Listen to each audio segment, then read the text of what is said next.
My grandfather had one strange rule whenever I slept over at his house. No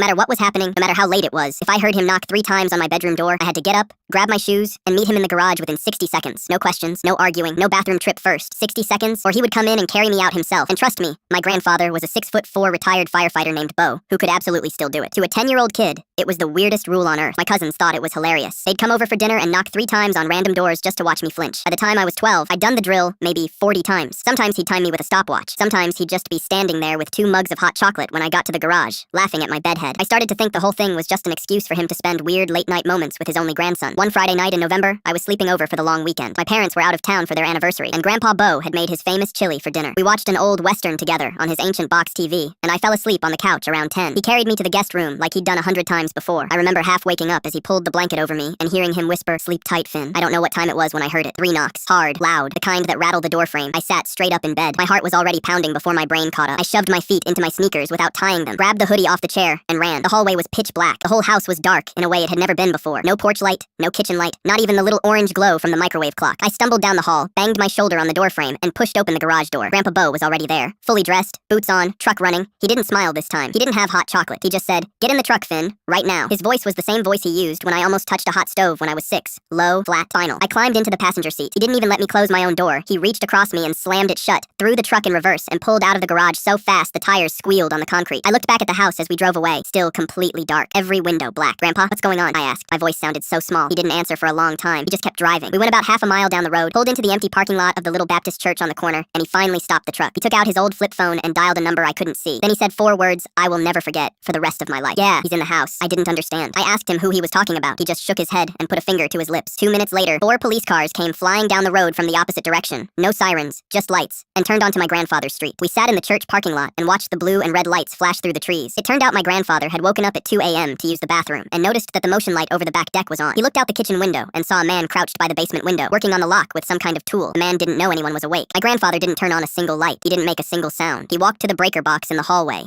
cut the power to the whole house so the intruder would think everyone was still asleep. Then he went and knocked 3 times on my door. The man they arrested that night had a knife, a roll of duct tape, and zip ties in his backpack. He'd been watching the house for 2 weeks. The police told my grandfather later that if he hadn't gotten me out of there, it would have been very, very bad. On the drive home from the police station the next morning, I finally asked him why he'd come up with the rule in the first place. He stared at the road for a long time. Then he said, "When I was a firefighter, I pulled a lot of kids out of houses. The ones who made it were the ones who'd practiced, the ones who didn't ask questions when someone told them to move." He looked over at me and said, "I just wanted you to be one of the ones who made it, kid." I'm 26 now. He passed away 2 years ago, and I still wake up sometimes thinking I hear 3 knocks on the door.